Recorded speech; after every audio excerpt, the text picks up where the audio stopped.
Friends എല്ലാവർക്കും എൻ്റെ പുതിയ വീഡിയോയിലേക്ക് സ്വാഗതം. ഞാനിന്ന് നിങ്ങളുമായിട്ട് ഷെയർ ചെയ്യുന്നത് ഒരു വെജിറ്റബിൾ ഫ്രൈഡ് റൈസിൻ്റെ റെസിപ്പിയാണ്. വളരെ പെട്ടെന്ന് തന്നെ നമുക്കിത് തയ്യാറാക്കാൻ പറ്റും. കുട്ടികൾക്കൊക്കെ സ്കൂളിൽ കൊടുത്തുവിടാനൊക്കെ പെട്ടെന്ന് തയ്യാറാക്കി കൊടുത്തുവിടാൻ പറ്റുന്ന ഒരു റെസിപ്പിയാണ്. വേറെ കറികളൊന്നും വേണ്ട, സലാഡും പപ്പടവും അച്ചാറും മാത്രം മതി. അത്ര ടേസ്റ്റി ആയിട്ടുള്ളൊരു റെസിപ്പിയാണ്. നിങ്ങൾ എന്തായാലും ഈ വീഡിയോ സ്കിപ്പ് ചെയ്യാതെ കണ്ട് എന്നെ സപ്പോർട്ട് ചെയ്യണേ. അതിനായിട്ട് ആദ്യമായിട്ട് വെള്ളം തിളയ്ക്കാനായിട്ട് വെച്ചിട്ടുണ്ട്. അരി വേവിക്കാനായിട്ട് അരി, പട്ട, ഗ്രാമ്പു, ഏലക്ക, ഒരു ക്ലവ്, ഒരു ബേ ലീഫ് ഇതെല്ലാം ഇട്ട് കൊടുത്തിട്ടുണ്ട്. അതിലേക്ക് ആവശ്യത്തിനുള്ള ഉപ്പ് ഇട്ട് കൊടുക്കുക. ഉപ്പ് മുന്തി നിൽക്കണം, എന്നാലേ ചോറ് വേവിക്കുമ്പോൾ ചോറിൽ ഉപ്പ് കറക്റ്റ് ആവുള്ളൂ. അതിലേക്ക് 1 ടേബിൾ സ്പൂൺ സൺഫ്ലവർ ഓയിലാണ് ചേർത്തിരിക്കുന്നത്, അത് ഒട്ടിപ്പിടിക്കാതിരിക്കാനാണ്. പിന്നെ നേരത്തെ ഒരു വലിയ നീളമുള്ള ബിരിയാണി അരിയാണ് ഇത് എടുത്തിരിക്കുന്നത്. അത് നല്ലപോലെ കഴുകി വൃത്തിയാക്കി 10 മിനിറ്റ് വെള്ളത്തിൽ കുതിർത്ത് വെച്ചിട്ട് ഊറ്റിയെടുത്തതാണ്. ആ അരി നമുക്ക് ഇതിലോട്ട് ഇട്ട് കൊടുക്കാം തിളച്ചിട്ട്.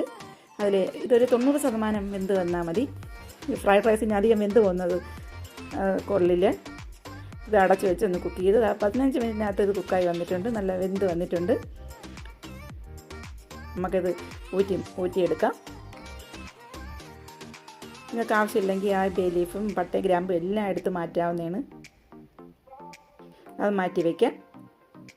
പിന്നെ വേണ്ടത് സവാള അരിഞ്ഞത്, ഇത് ക്യാരറ്റ് അരിഞ്ഞത്, വെളുത്തുള്ളി ചോപ്പ് ചെയ്തത്, ക്യാപ്സിക്കം, ഒരു തക്കാളി അരിഞ്ഞത്, അതിൻ്റെ ഫ്ലഷ് മാറ്റി അരിഞ്ഞെടുത്തതാണ്. പിന്നെ ആ പാത്രത്തിൽ തന്നെ 1 table spoon sunflower oil, 1 table spoon നെയ്യ് കൂടെ ഒഴിച്ച് കൊടുത്തിട്ടുണ്ട്. നമുക്ക് ഒരു ചെറുതായിട്ട് അരിഞ്ഞ ഒരു സവാള ഒന്ന് ഡെക്കറേഷൻ ചെയ്യാൻ വേണ്ടിയിട്ട്, മൂപ്പിച്ചെടുക്കാൻ വേണ്ടിയിട്ടാണ്, അതിന് മുകളിൽ ഇടാനായിട്ടാണ്.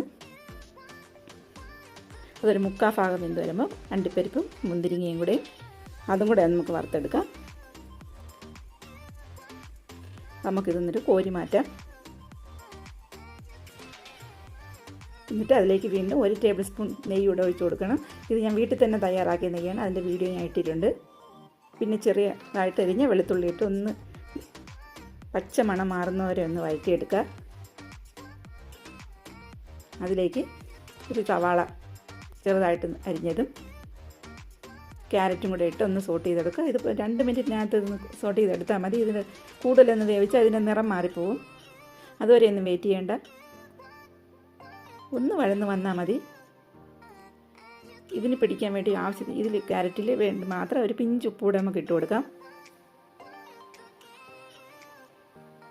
ഇത് ക്യാരറ്റും സവാളയും വഴറ്റി വന്നിട്ടുണ്ട്. നമുക്ക് അല്പം കറിവേപ്പിലയും ക്യാപ്സിക്കും തക്കാളി അരിഞ്ഞതും കൂടെ ഇട്ട് കൊടുക്കാം. തക്കാളിയുടെ ഫ്ലഷ് മാറ്റിയതാണ്, അല്ലെങ്കിൽ ഇതിൽ വെള്ളം ആയിപ്പോവും. അതുകൊണ്ടാണ് അത് മാറ്റിയിട്ട് സ്കിൻ ഭാഗം മാത്രമാണ് എടുത്തിട്ടുള്ളത്. ഫ്ലഷ് മാത്രം, അകത്തുള്ള ഭാഗം എടുത്ത് കളഞ്ഞതാണ്. ഒന്ന് സോട്ട് ചെയ്തെടുക്കുക. കൂടുതലൊന്നും വഴറ്റണ്ട. അതിലേക്ക് 1 ടേബിൾ സ്പൂൺ സോയാ സോസാണ്. ഈ ഫ്രൈഡ് റൈസിനൊക്കെ സോയാ സോസ് മസ്റ്റാണ്. പിന്നെ വേണ്ടത് 1 ടേബിൾ സ്പൂൺ പഞ്ചസാരയാണ് ചേർത്തിരിക്കുന്നത്. അതൊരു ടേസ്റ്റാണ് ഈ ഫ്രൈഡ് റൈസിലേക്ക് ചേർക്കുമ്പോൾ. നിങ്ങൾ സോയാ സോസിൻ്റെ അധികം ചേർക്കണമെങ്കിൽ വീണ്ടും നിങ്ങൾ ചേർക്കാം. ഇത് ഞാൻ 1 ടേബിൾ സ്പൂണേ ചേർത്തിട്ടുള്ളൂ. പിന്നെ നേരത്തെ ഊറ്റി വെച്ച ചോറ് ഞാൻ 2 പാത്രത്തിലായിട്ട് മാറ്റിയിട്ടുണ്ട്. ഒന്നിച്ചിരുന്നാൽ അത് ഒട്ടിപ്പിടിച്ച് വെന്ത് പോകുമെന്ന് പറഞ്ഞ് 2 പാത്രത്തിലായിട്ട് മാറ്റി വെച്ചിട്ട് ഒന്നും ഒട്ടിപ്പിടിച്ചിട്ടുമില്ല. നല്ല കറക്റ്റ് പാകത്തിന് വെന്ത് വന്നിട്ടുണ്ട്.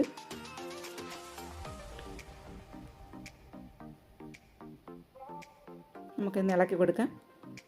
പിന്നെ അതിലേക്ക് ടൈഗറിൻ്റെ ഒരു പൈനാപ്പിൾ എസൻസാണ് ചേർത്തിരിക്കുന്നത്. 4-5 ഡ്രോപ്സ് ചേർത്ത് കൊടുത്താൽ അത് ചേർക്കുമ്പോൾ ഒരു പ്രത്യേക മണവും ഒക്കെയാണ്. പിന്നെ പൈനാപ്പിൾ ഉണ്ടെങ്കിൽ അത് കട്ട് ചെയ്തിട്ട് കൊടുത്താൽ മതി. പിന്നെ ഇത് നന്നായി മിക്സ് ചെയ്ത് നമുക്ക് അടിയിലൊരു 10 മിനിറ്റ് അതൊന്ന് ദം ചെയ്യാനായിട്ട് വെക്കണം. ഇതിൻ്റെ എല്ലാം ചോറ്റിൽ പിടിക്കാൻ വേണ്ടിയിട്ട് അത് കട്ടിയുള്ളൊരു പാത്രം വെച്ചിട്ട് അതിൻ്റെ മുകളിൽ വെച്ച് വേണം ഇത് ദം ചെയ്യാൻ വെക്കാനായിട്ട്. അത് പ്രത്യേകം ശ്രദ്ധിക്കണം. ഡയറക്റ്റ് ഫ്ലെയിം ഇട്ട് വെക്കരുത്. ഇത് നന്നായിട്ടൊന്ന് മിക്സ് ചെയ്ത് കൊടുക്കുക.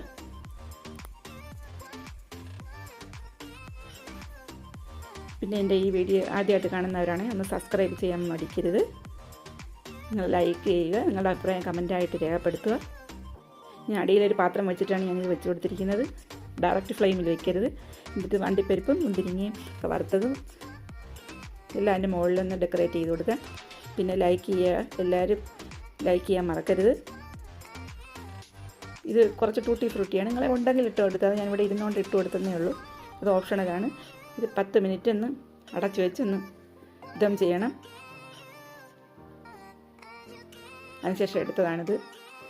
10 മിനിറ്റിന് ശേഷം ഇത് ചിക്കൻ ഇവിടെ മോന് ചിക്കൻ ഇഷ്ടമാണ്, അങ്ങനെ കുറച്ച് ചിക്കൻ അങ്ങനെയാണ് ഫ്രൈ ചെയ്ത് കുക്ക് ചെയ്ത് വെച്ചിട്ടുണ്ടായിരുന്നു. ചിക്കനും കൂട്ടി കഴിക്കാനും നല്ല ടേസ്റ്റാണ്. വേറെ കറി ഇല്ലാതെ പപ്പടവും അച്ചാറും മാത്രം മതി, ഇത് സലാഡ് മാത്രം മതി, അത്ര ടേസ്റ്റിയാണ് ഇത് കഴിക്കാൻ. പിന്നെ എൻ്റെ വീഡിയോ എല്ലാവർക്കും ഇഷ്ടപ്പെട്ടെന്ന് കരുതുന്നു. ഇനി അടുത്ത വീഡിയോ ആയിട്ട് കാണുന്നവരേക്കും എല്ലാവരും ഹാപ്പി ആയിട്ടിരിക്കുക. ഇനി അടുത്ത വീഡിയോ ആയിട്ട് കാണാം. Thank you for watching. By.